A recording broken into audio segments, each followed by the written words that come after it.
You're listening to Hayes Radio Network, Cannabis Lifestyle Radio. All right, everybody. Welcome back to another episode of Behind the Leaf. We got Alec, your host, and Cassie. Hey guys, what's up? We have a great guest for you today, Nafisa from Cannabrand Solutions. She's the Director of Sales in Canada. How are you doing? I'm well, thanks. Thanks for having me on today, guys.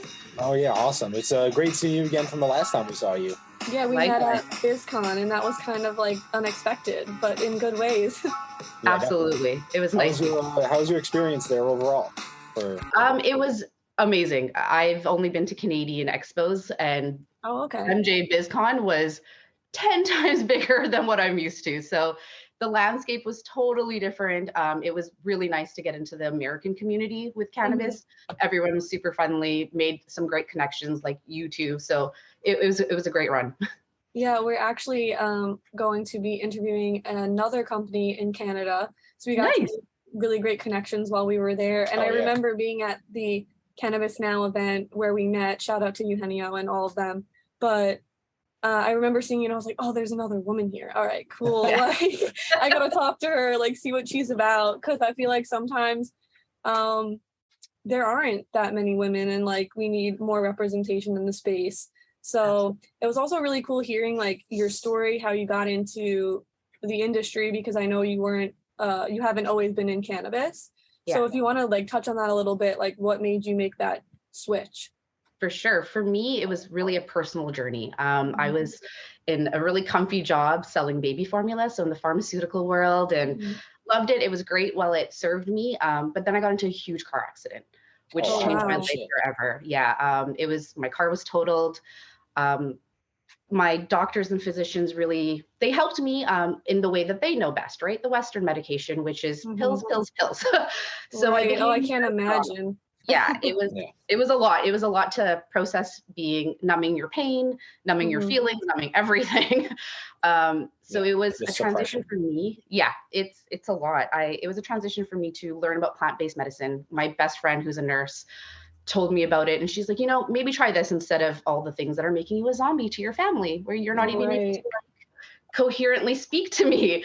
So I started it. I was very skeptical, just with all the stigma around it. I didn't know, leaving and being in pharmaceutical, I'm like, this is so different. Like, I've dabbled in it, but not enough to know that it's going to be a benefit. So did a lot of research, and then came across a topical line that I harassed for a freaking year, like harassed them until they finally hired me. And then I left my cozy job and started in 2016 in cannabis. So with the topical company that helped me a lot with my pains and my pain management, I believed in it. So I went and sold it all across Canada to all the RMTs and the doctors that were willing to talk about it and learn about it. That's great. I think topicals are a great way for people to get into cannabis, like using it, because I know, like, some people are put off by smoking or like the other methods. So I think that's like a good way to start. And the other thing is like you said, the stigma attached to it. So, like, we're from the East Coast, so the vibes are different than out here. 100%. Like, even when we said we were going to do this, like the podcast, like, we didn't really know how people were going to react to it. So it was definitely a little stressful, like, in the beginning, just because, like, you want everyone to be supportive of what you're doing, but like they also maybe haven't seen, like, the firsthand, like, positives of cannabis. Exactly. So how was your, like, family and friends reaction to, like, when you started using? Like, were they skeptical? Yeah, for sure. So at that time I was married, had stepchildren. I still have my stepchildren. I love them. But they were really young. So for me, maneuvering, being a new mom and learning how to talk to your children about the medication that you're using so they feel safe and they know about it and the education is there, that was a big hurdle.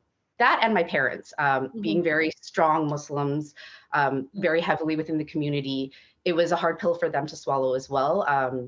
Just because the stigma and what people are going to say, what are they going to do? Yeah. But so the stigma is just as strong? Yeah, they're not anymore. They're full supporters now. They actually believe in what I do. It took them a hot minute because, like, with my mom, I had to give her a topical to be like, hey, don't use your Voltaren. Use this. There's no steroids in it.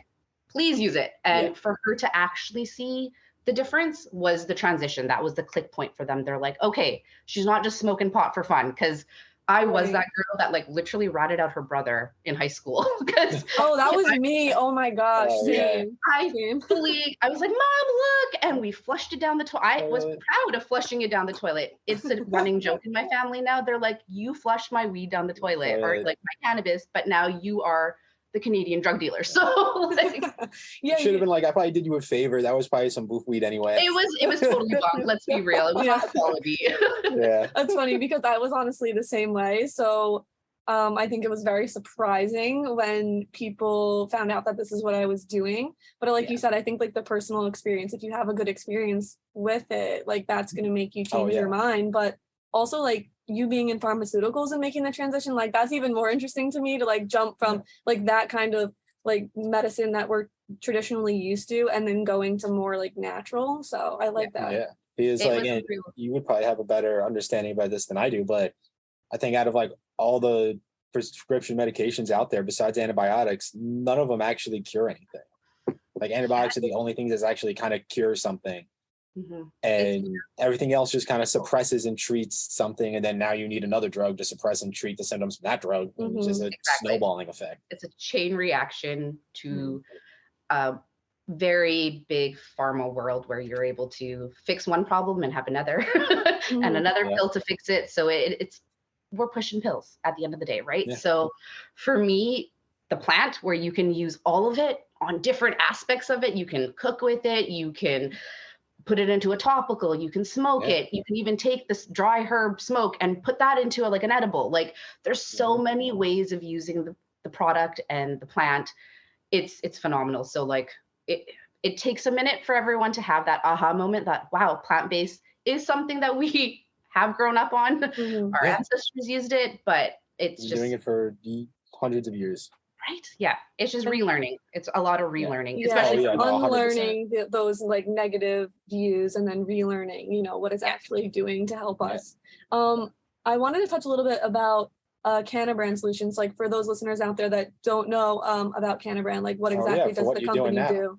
Yeah. So Cannabrand's an amazing company I started with about 3 months ago, and I take care of Canada for them. So we are a distributor of CCELL products, so vape cartridges. And we do disposables. I love them. I'm a valid user of them. For me, it's being with a company that supports their employees and really changing supply chains. So we're not working with actual dry flower, but we're working with concentrate now. So I get to go into the labs and meet with the LPs in Canada and say, hey, like we have some great products with CCELL. Let's get your amazing oils into it. That's what I do. And we take care of customized packaging as well. So whatever you can dream up for your logos and packaging, we can take care of. So we're a one-stop shop for everything. That's awesome. So holler at me. Yeah, definitely. So do you guys see any like big differences between providing products for cannabis-based companies versus like, let's say like tobacco or nicotine-based companies in that aspect? Yeah, absolutely. It's a very highly regulated sector. And especially in Canada, there's way more red tape, but being within that is phenomenal because you get to learn the ins and outs. One thing about like vapes in general, I've learned so much, even with my prior company. The tobacco space and cannabis space, totally different. There's no comparison. Of course. Viscosity that you're putting into your carts versus, you know, the liquid, e-liquid stuff. Right. It's completely different. And that's the education that we're here to do. Is they're not the same products. They're not for the same people. We're customizing. Even we have medical grade products too. So for our medical science, we have the top of the line stuff. So that way you're getting the best onset for your products. Oh, that's awesome. So I know like a few years ago, we were going through that big vape crisis. How did you guys navigate that or that? And like, how did that affect you also? Well, it was huge in the vape space, right? Everybody was scared. Right. There wasn't enough education. And that's why you need the standards. You need ISO standards. You need these standards in place so people aren't dying. It's as simple as that. So for us, it was a lot of education. People had to pull back. And then with our industry, especially in Canada, the scarce was there, but also the education, because we're so proud of the education system here, and we do take the time, because the regulations being so hard to educate our staff and our community. So we got through it, and vape sales are freaking awesome in Canada right now. That it's dominating the market. So it is there, but the crisis didn't really. It gave us education to be better. Yeah, because always, and like that's the only one thing that sucks about this world, is that something bad happens and it's always too late for us to react. So true. And stuff like that, because even with cannabis and like when tobacco first came out, we were like, oh yeah, this is great for you, and then all of a sudden it wasn't.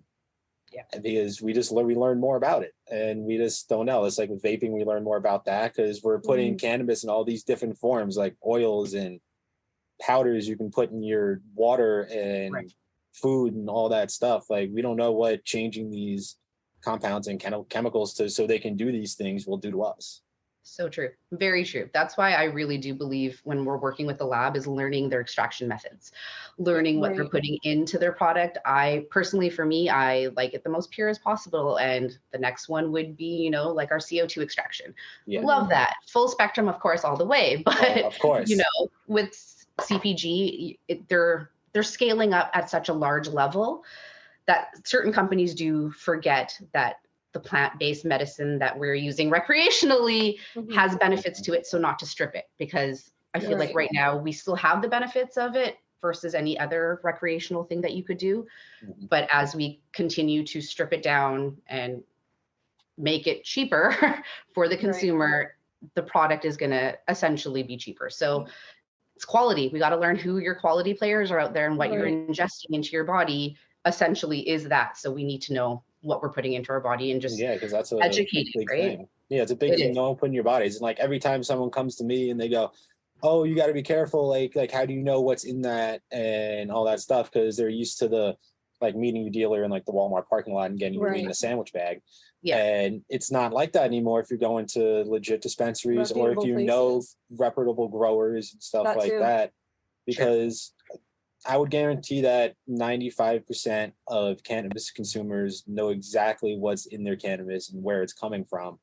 And I guarantee you everybody and 100 of those people asking those questions don't even know where half of their food comes from. Yeah, so true. I tell them, I go, you're telling me I don't know where my cannabis comes from, but I want you to go in your kitchen and tell me half of where all that food really comes from. But this is natural. The stuff in their cabinets is all processed. Yeah. Full of chemicals and God knows what else. So, or even like their coffee cups, they're literally holding a coffee. We don't know what's in your creamer. We don't know any of it, right? Like there's so much. I have my coffee here too, but legit, I have my tea, and I'm like, okay, but I made it, and it's like you try and control it as much as you can, and that's cannabis is a big first step in controlling that in your life. I think the one thing that we really have to focus on or teach people out too is not just those high THC counts. Like all the other terpenes and everything are so important and can help with so many different issues or whatever, but people tend to forget that part. And I think you definitely have a way to go in that department too. 100%, because like you said, they're stripping away all these other cannabinoids and terpenes and stuff like that. And it's not just about that singular one. That cannabinoid could be great, like THC or CBD or CBG or whatever. And they could do great things, but I feel like they all work better together. Of course, the entourage system. Yeah. There's a reason that it's there. There's a reason our endocannabinoid system actually works with the plant system so well, because it's almost mirroring, right? So if people just knew, if they just listened and took that and knew that the benefits were there on first onset, especially with topicals, it's the safest modality. There's so many options out there, but I feel like having these podcasts will bring awareness. Of course. That's why half the reason we're doing this, to bring awareness and teach people that it's safe. There are many ways to consume it. It's what you've been told throughout the decades is a big fat lie. Yeah. Yeah, like it's not like our parents' generation or even before them. Like obviously it was a way different world. Yeah. We've come so far, and I also, a lot of people, I mean, people in the space know this, but people who I've come across, like they don't even know that like our bodies have a cannabinoid system. Like what if that doesn't tell you that we should be consuming it or using it in the correct ways, then I'm not really sure what will. But like also to remember that, you know, you can use things in the wrong way. So you have to be mindful of that. Of course. You can use any substance in the wrong way. Just like you can use caffeine, soda, cigarette, and you can use anything in the wrong way. But shit, you know what I was thinking? I thought of something I completely forgot. So. I love when that happens. But we're actually going to an event. Shout out to Zach Miller and Hempers Comedy. They do stand-up comedy shows with cannabis, which I thought was really cool because traditionally, like you'd be drinking, but I love how it's canna friendly. So I'm so excited to check that out. I think that's going to be really cool. Where is that located? Here in LA. Oh yeah. Nice. Yeah, here in LA. So we've been trying to like get out here to go to an event, and it just like worked out the timing this time. So I'm excited. It's a showcase of different comedians, and we've never been to stand up before, which is we've never been to a stand up comedy show before. So we're really excited, and even more excited that it's an event yet smoking at is normalized. Right. Like that's great. It's not just drinking and stuff like that. They can consume cannabis on site while watching the show. You don't have to go outside or in the alley. That's amazing. I can't wait to do something anything like that. And I was like, when I heard that we were talking to him, I was like, wow, that's a big leap forward in this because as more events like that, because it's not just like your underground cannabis event where like there's a bunch of booths and people are selling stuff and that. Like, nah, just like a regular stand-up comedy club. But instead of going up to the bar and getting a beer, you're rolling a joint at your table and you can smoke it there, and that's fucking great. Right. Yeah, I think like that's really cool that they also consume while they're doing their act. There you go. That's the word I was looking for. So I thought that was cool. And like when he was on our show, he spoke about like that transition from like alcohol to cannabis and how it's totally just like changed the vibes there. Everyone's like having a great time. And I think those kind of events, the more it's normalized, the more people are going to see like, okay, we can do these things and like conduct business like at BizCon, everyone outside like consuming and also like getting shit done. So that's like really important. Get that we actually are professionals. We have careers. We actually make the world keep going. We're not just sitting on our couch and hanging out. And like if they knew what they thought professionals in the world out there were doing in their time while they're on the job, bro, they would be like, "What? How are you alive? And how do you function during the day?" Like, it's insane, especially in the pharmaceutical world. Like, I'm not going to open up any worms here, but it's nutty, like how they party and like. I'm happy that I'm in the cannabis space and I'm not around certain things anymore. Like it really does put a safer picture on it, as much as people think that it's not a safe environment or sketchy. No, I work Monday to Friday, but sometimes on the weekend. I hustle hard, sometimes 10 hours a day. Like there's days where we're working, and even at MJ BizCon, like you wake up.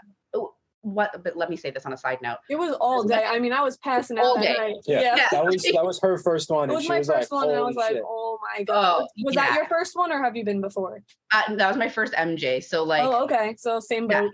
It was a lot, but it was still not. And I wasn't drained at the end of it. You know what I mean? Because I get to talk about cannabis all day long. Oh yeah, like, no, it was fun. Yeah. It was like you get to talk about what you're passionate about and find people who also are passionate about it. And that's like the coolest thing, like everyone in one space sharing what they do and everyone doing something different. Like you guys do packaging and there's people who do tons of other things. So, I mean, and we made a ridiculous amount of connections. Like pretty much all the guests we're having on coming up are from we're probably made almost enough connections to probably last to the next MJ BizCon. Yeah, seriously. Perfect. So you guys did all your lead work already done.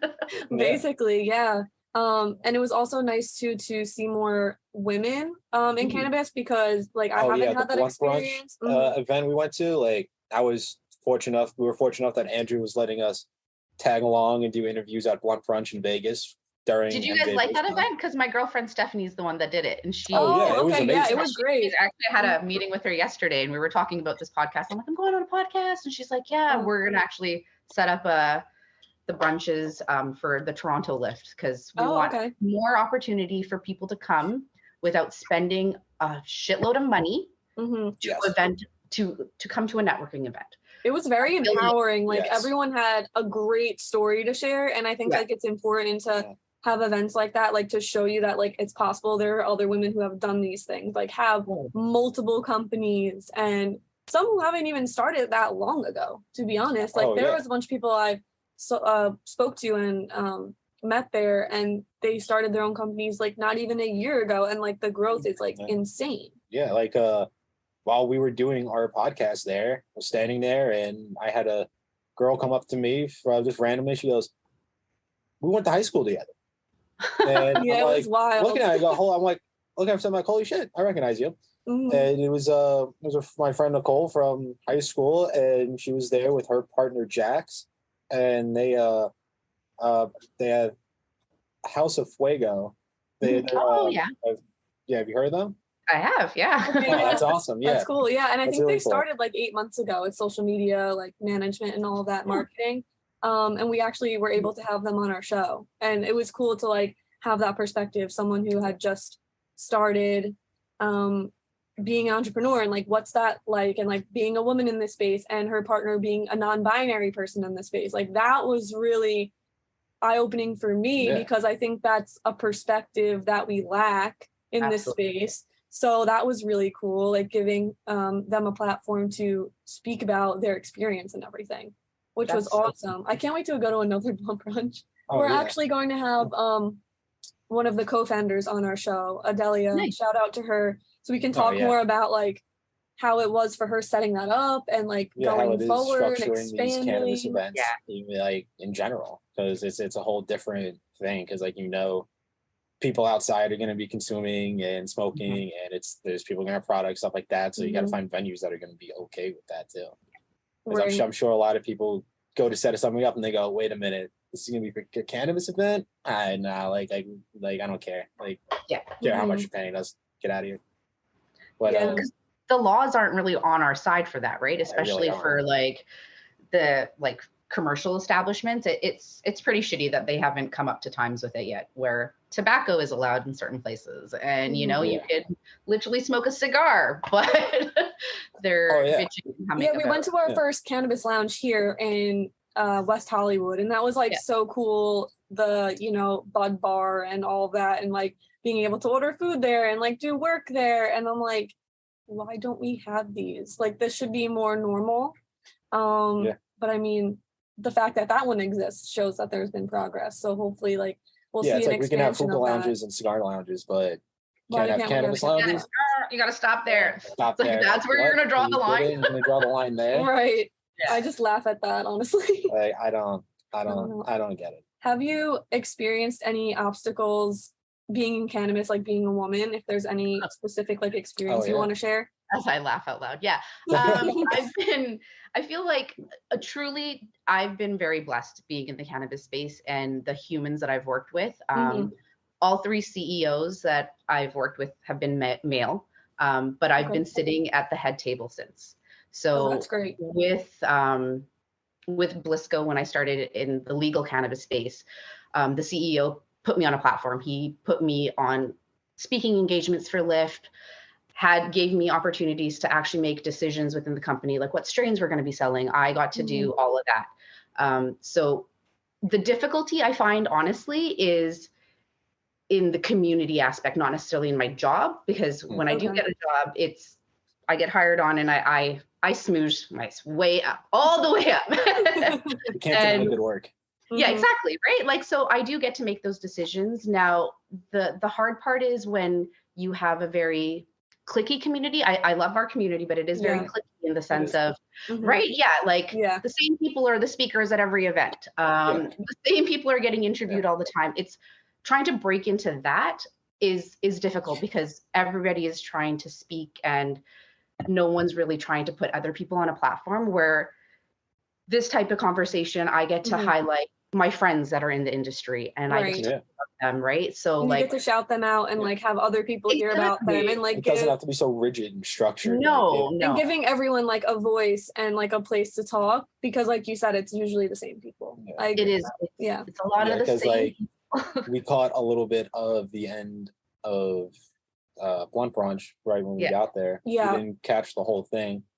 But and when we went to MJ, we were just on the floor the whole time. We didn't even stop to check out any of the talks or anything like that. But I was telling like, I'm like, they're not entertaining.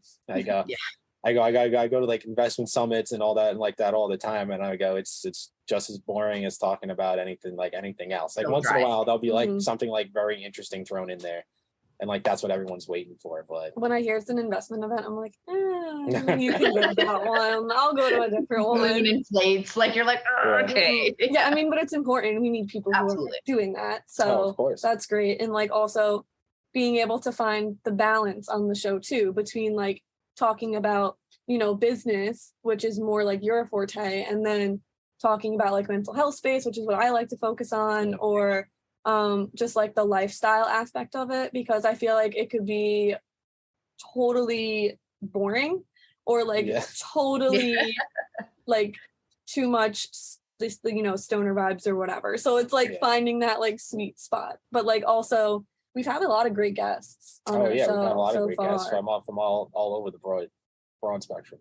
And like now that we get to talk to people like in Canada too, and seeing like the differences of how the culture is with cannabis, because like I've never even been to Canada, so I don't even know. You guys need to come visit and see us. So how would you compare the Canada feel on cannabis compared to like America? Canada, I feel like it is a way of life here. When you feel and you come into the community, it's a lifestyle here. It's not just we're weekend warriors. I feel that's my perspective. I've found that. Oh yeah, no, I could see that. So it's really it's lifestyle here. You're a cannabis user. You believe in it. You advocate for it.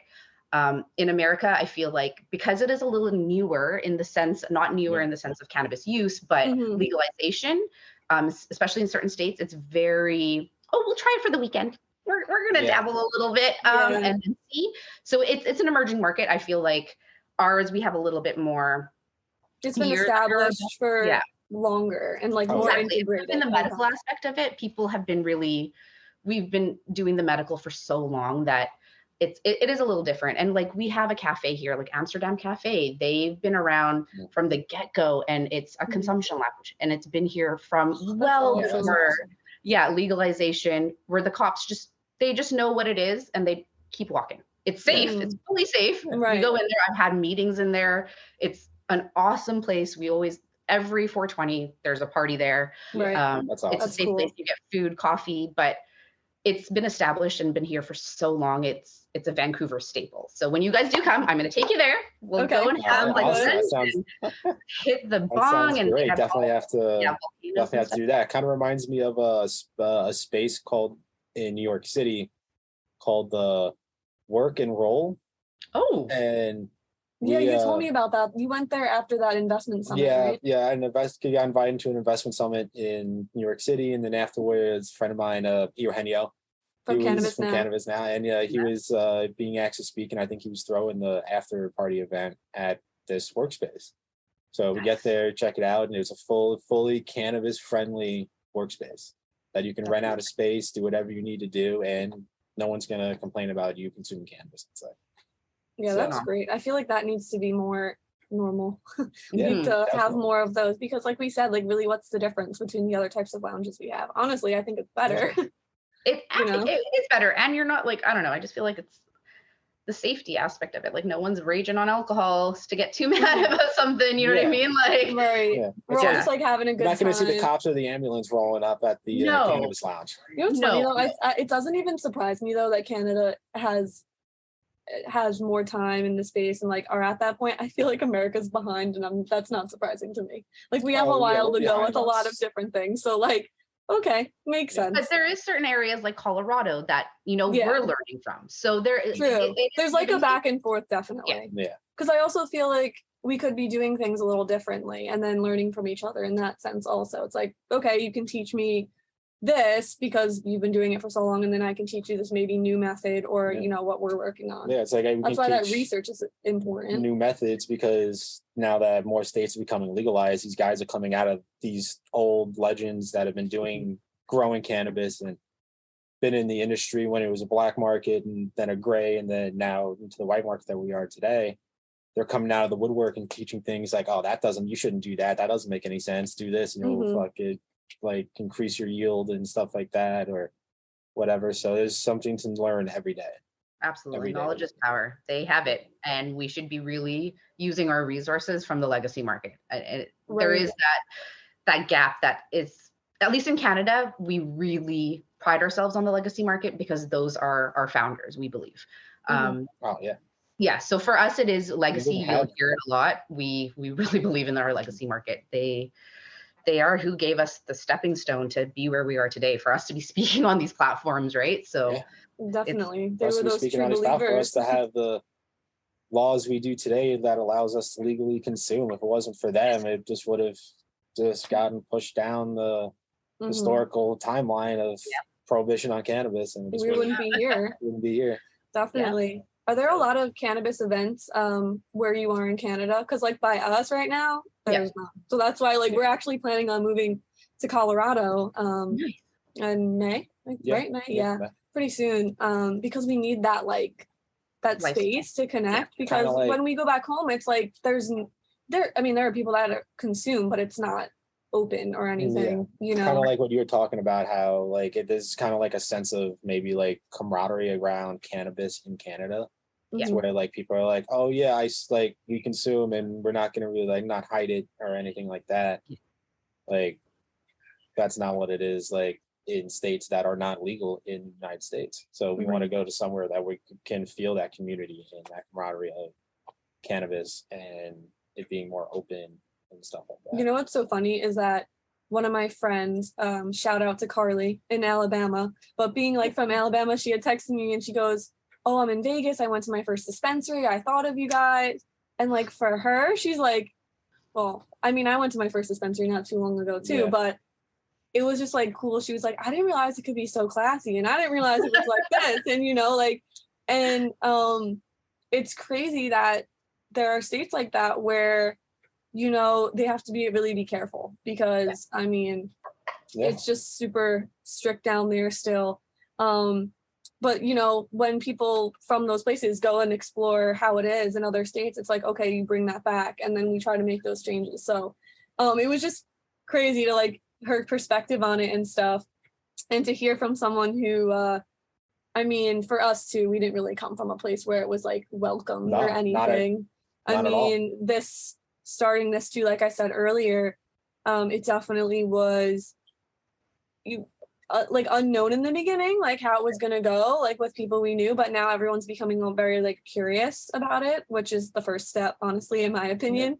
So once people are curious, that's when, you know, the gears start moving and how we get like that progress. And New York just opened their first dispensary recently. I saw that was pretty exciting. Awesome. That was pretty, So we were just in New York, but unfortunately we didn't have the opportunity to go check it out. Next time. I mean, like we'll be there again. Yeah, all of our family is there. But yeah, like we were saying, like we both grew up in New York, and like New York was just a very progressive place, but still very set in the ways and stuff like that. So we both came from households that were not cannabis friendly at all. And stuff like that. Like me and my dad clashed about it for years and stuff like that. Like, oh, he didn't like doing it and all this stuff, even when I was older and all that stuff. But now that I'm like, oh, like check out the podcast and stuff, and over the years it's become more open-minded.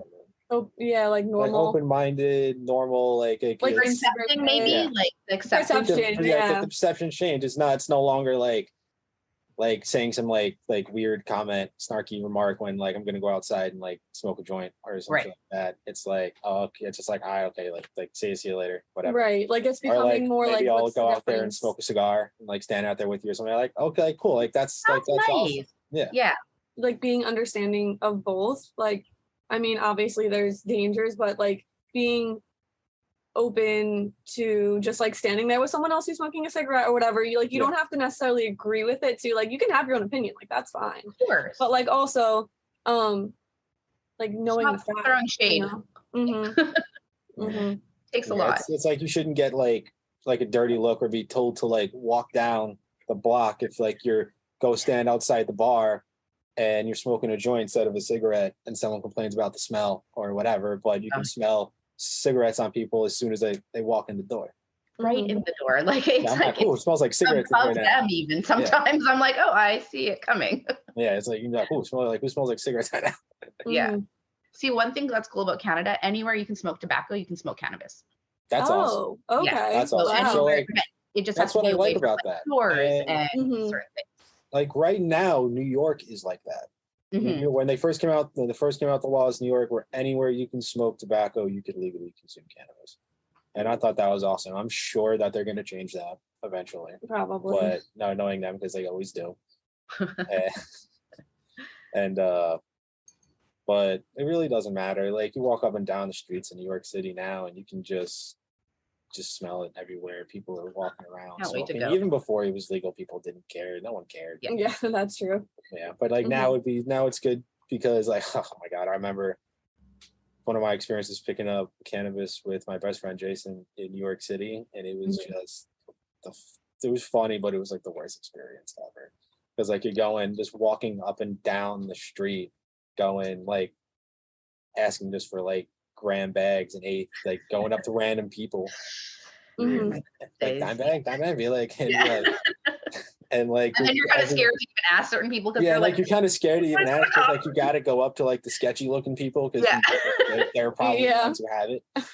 And then this one dude walked up to, and you could tell he was on something else.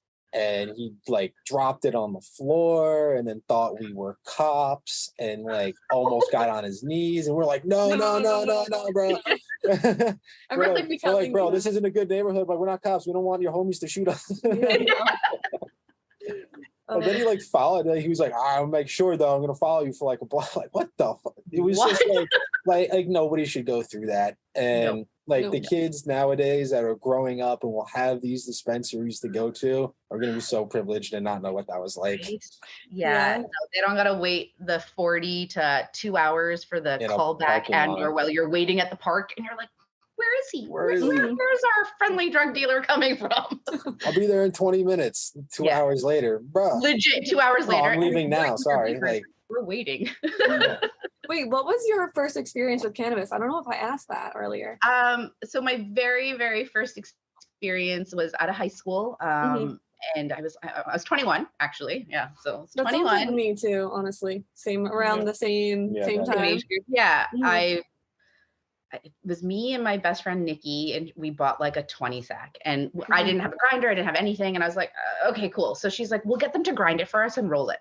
We got our drug dealer to grind our 20 sack and roll it for us. Yeah. I remember it was Juicy Fruit. That's the strain that I smoked. Awesome. It gave me such a euphoric feeling that I was like, I've been missing out my whole freaking life. Like I threw my brothers down the toilet. Like my whole life is a lie. Oh yeah, like my brain went from like what? It was like an explosion. Like I've been shitting on this thing for so long. For what reason? And now I'm sitting here like, wait, I was wrong. I was wrong. Yeah. The little hypocrite part of me was like, oh shit, you are that person now. So embrace it, love it.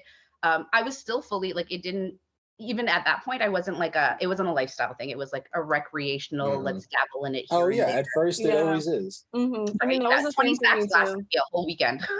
Yeah, that doesn't last me at all, but. Oh no, yeah. Gross. We go so fast. It's like those memes. It's like when you finally found the person who's been smoking all your weed and you're just looking in the mirror. Oh shit, it's me. Yeah, totally. It's like people don't realize, like, even like once it does become legalized fully in this country, like I'm not exactly sure what the prices are of cannabis in Canada, and how that correlates in the United States, but that's half the reason a lot of people still go to their black market dealers or their old dealers, because it's so expensive. $10 a gram, you can't beat that. Yeah, exactly. Like the dispensaries and then can't all the beat that, taxes and all that. It's just or it's a you're lot. going to you're going to the dispensary, you're probably buying a $60 eighth at almost minimum, and then there's the taxes. So you're probably walking out the door. I don't know if anybody probably walks out of a dispensary door spending less than $100. That's pretty well tax and everything. It's like, come on. We do have our value brands, of course, within Canada. Right, of course, yeah. You're always going to have your luxury brands and your value brands and all that stuff. But anybody that knows cannabis and it's a part of their life, they are going to be spending no less than $100 for their eighths, right? When they're walking out. We have the spike in growth in cannabis, though, in Canada with our micros that are allowed to grow now. A lot of our legacy market is turning into the legal market. So we have a lot of craft grow. That is what's changing the game here. Yeah, it's going to be those like small farms. Yeah, very boutique, like that. Yeah, so we have a lot of that here, which is nice. So when you get a good drop, you know that it's seasonal, right? You pick it up, you make sure you stock up on it, and then you're good to go. Exactly. Yeah, I love having and like hearing from growers and having them on our show, because it's really interesting, like understanding like that process and like what they do and how important it is, because I feel like so much of the time we forget about them, and with them, like without them, we wouldn't have any of this. So no industry. It's like you wouldn't have grocery stores without farmers to make the food. Exactly. Like, people don't realize that, and like that's one of the things. It's like, I don't know if you know, but MJ BizCon, which is one of the biggest cannabis events in the United States, falls directly during the harvest of, harvest season. Of outdoor cannabis in the United States. So like, how does that correlate when half, if not almost all of your really big legacy growers and big time guys like that can't even be there because their harvest is way more important? Yeah, that should be there. That should be the majority, in my opinion. It should be, because they are definitely. And I definitely like to hear that that's the way the Canadian market's going, into like a kind of like a niche cannabis field. Like it's like kind of like a craft, localized kind of thing. It really small, is. Like small batch, basically. Small batch, like craft beer in a sense, like having your own stuff, like the word craft attached to beer. You know what I mean? Obviously, not comparing beer to cannabis, but you see what I'm saying. Like on the smaller, like the smaller local. And I feel like that's and because things like that, and brands of the way you've been saying, like how you guys feel about cannabis in general as a country, is that smaller growers who are maybe doing a home grow of like 10, 15 plants can come out and be like, all right, get a license to operate with dispensaries and get their product out there, even though they normally wouldn't have, but they grow really good stuff, and they should, because it's medicine and you should share it. Have you ever grown yourself? I tried. Okay. I do not have green thumb. I can take the product and bake with it.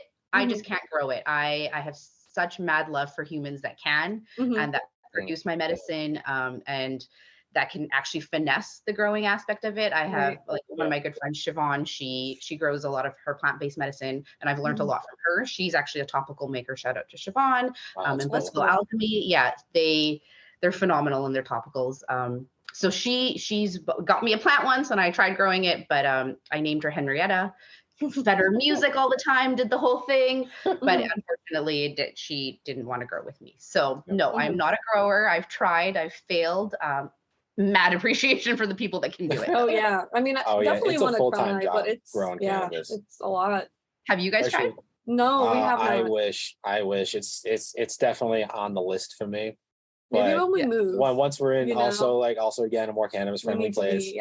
And all that stuff, I'm definitely gonna dabble in it with like a plant or two and see where it goes, because I would love to be able to grow my own stuff. And now we have big into like the sustainability of cannabis and food and lifestyle in general. Like, people don't realize where their food comes from, how much goes into getting that food to you. Like, and if they just kind of did a little bit of research, just watch a few documentaries that are even just on Netflix, educate yourself a little bit, and you'll be like, wow, maybe I should look into growing some stuff, even if just simple herbs and microgreens, which you can do on your counter.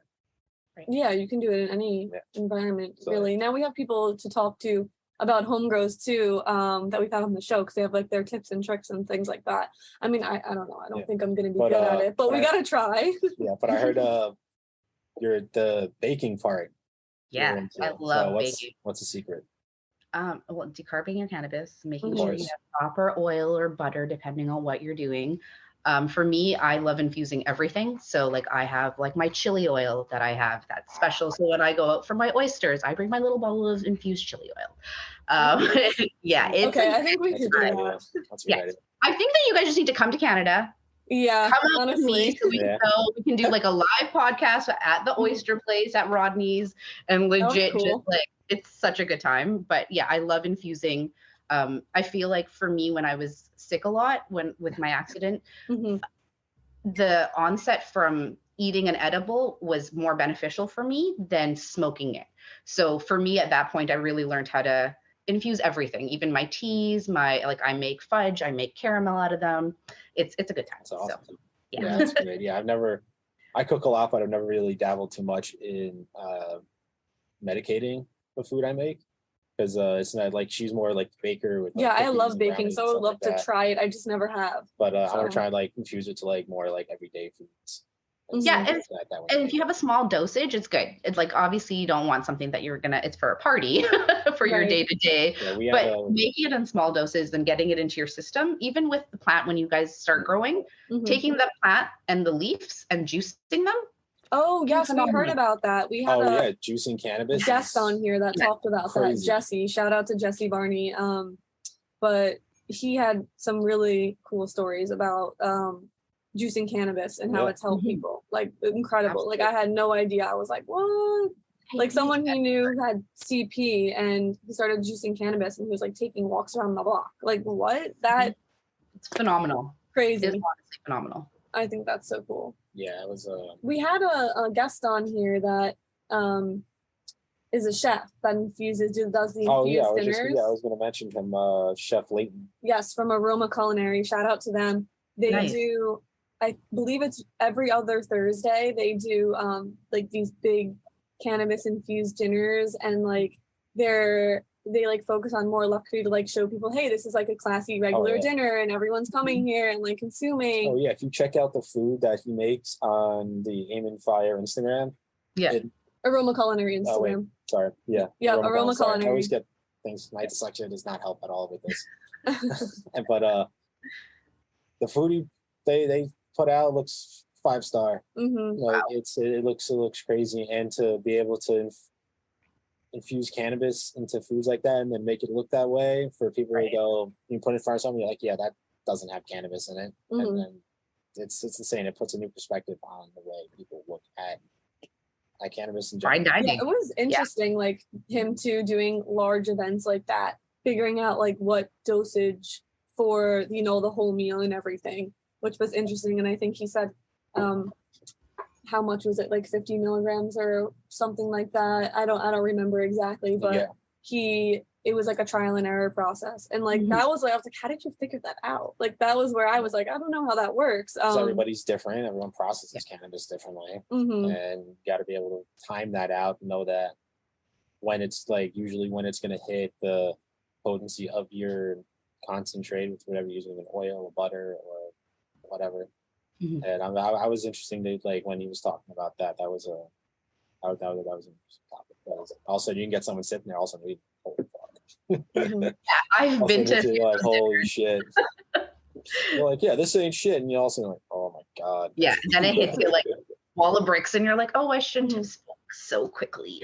But orange juice always is needed for these events, right? Just in case. But yeah, I think it's the culinary aspect of it and having the community in that is so cool. Like a couple of years ago, my girlfriend Siobhan, the one that makes the topicals, she had a rooftop event where one of the local chefs, they did a full 3-course meal.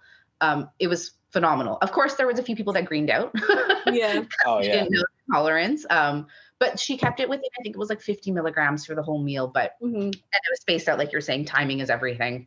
Yeah. And we can consume more than that. But it's pretty cool to be a part of these events and to see it more prevalent within our community, because there's quite a few chefs out there right now killing the space and making some great meals with cannabis. Oh yeah, fine dining with cannabis is going to be the next big thing with hopefully. And also like the products, them selling products like the spices or the, like, you know what I mean, the sauces and things like that you can buy and then figure out how much works for you. Like that's cool.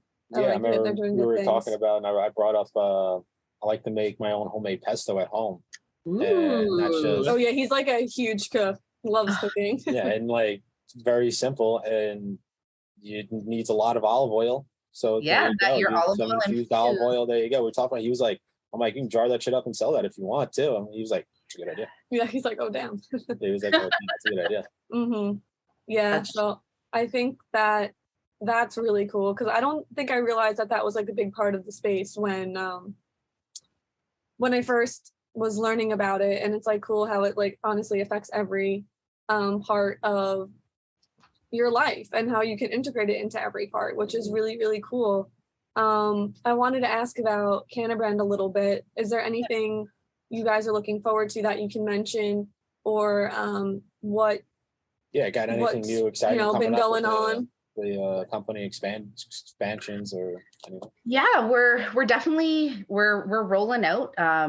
We are a smaller company, but we're growing so much. So in the last 3 months, like I said, I just came on board. The VP of sales came on in the last 6 months.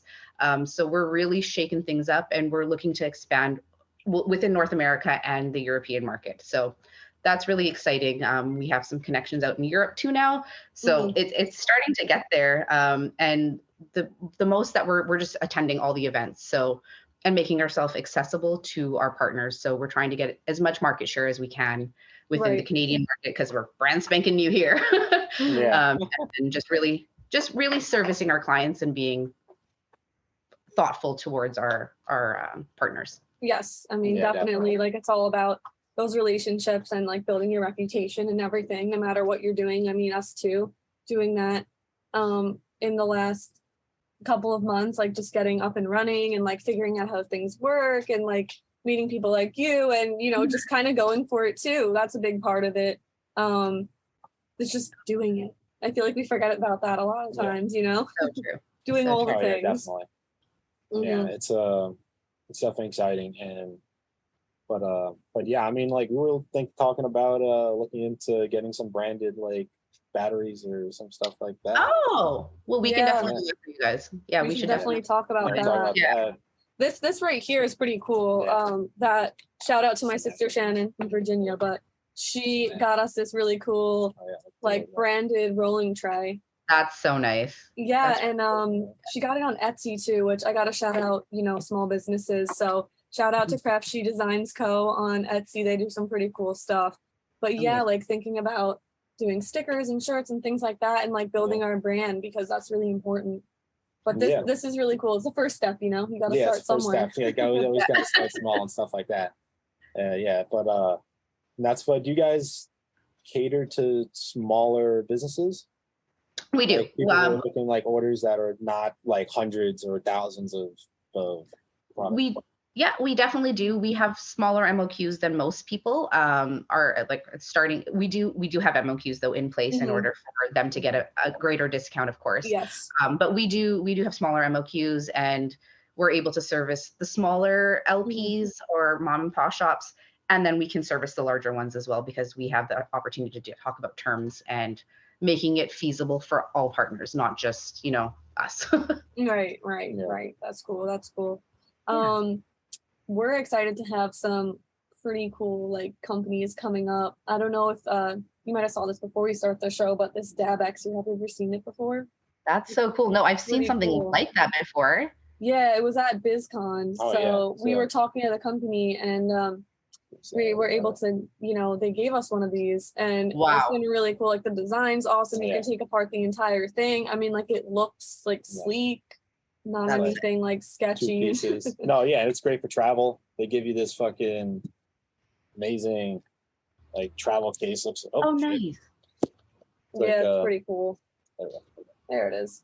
Looks like it's like insulated. Everything comes with this nice top, so you plug that on there, and you unzip that, put that in there, and it's completely basically you can flip it around upside down, and the water won't come out of it.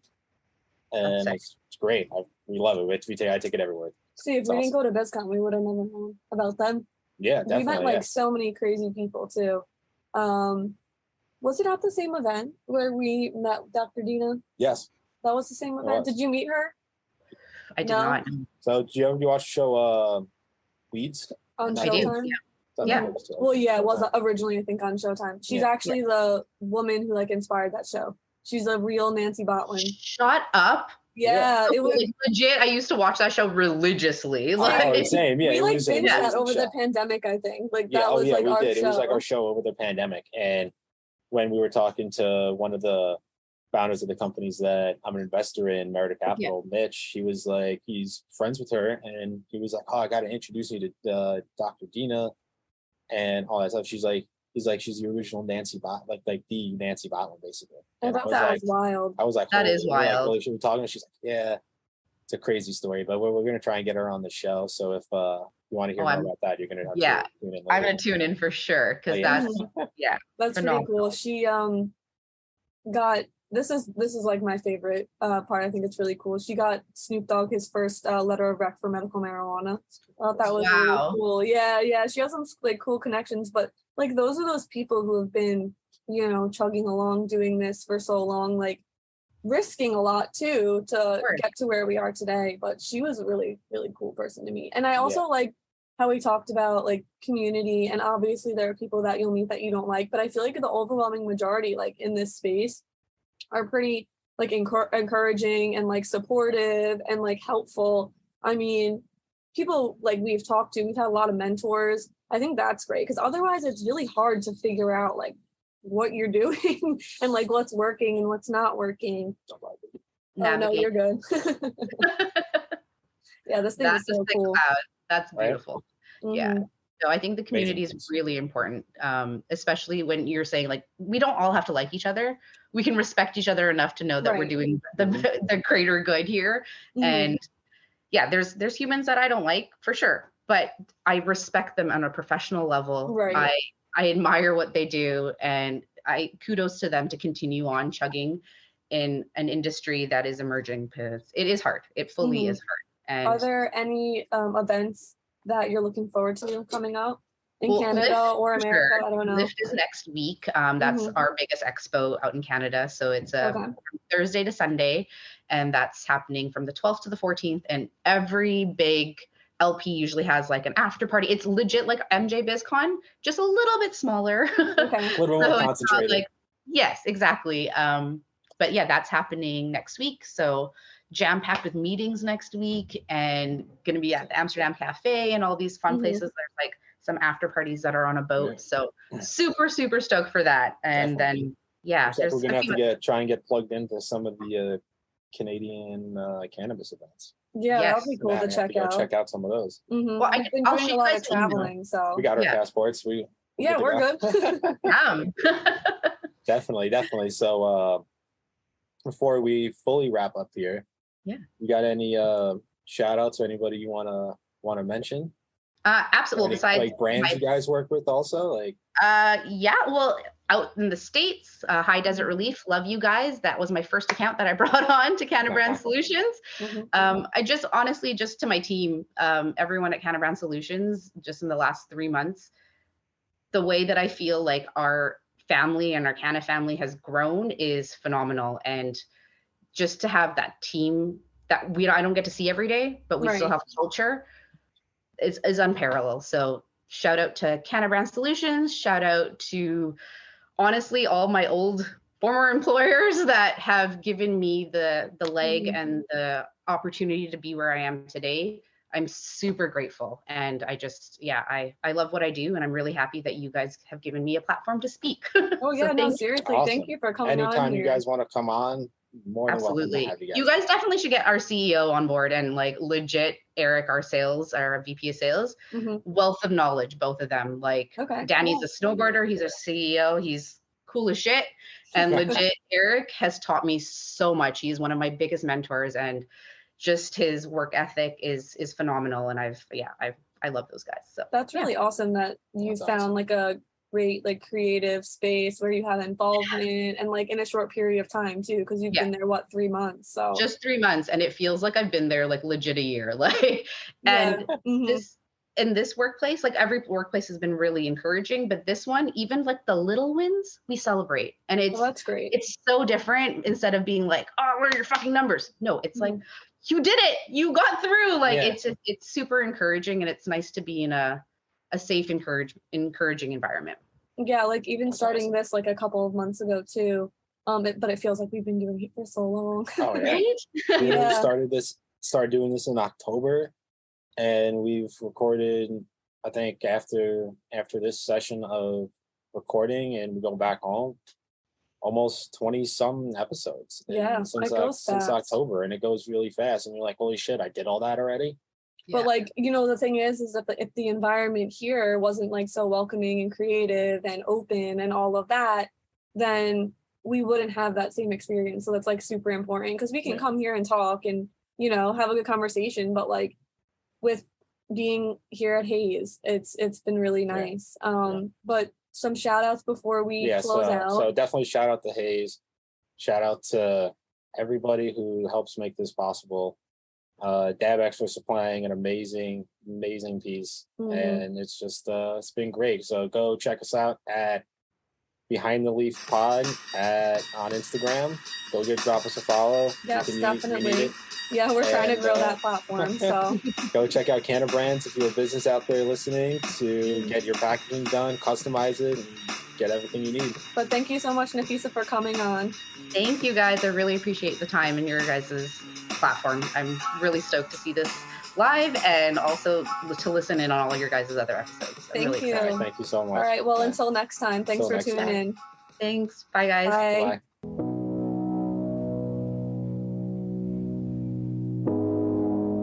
You're listening to Hayes Radio Network, Cannabis Lifestyle Radio.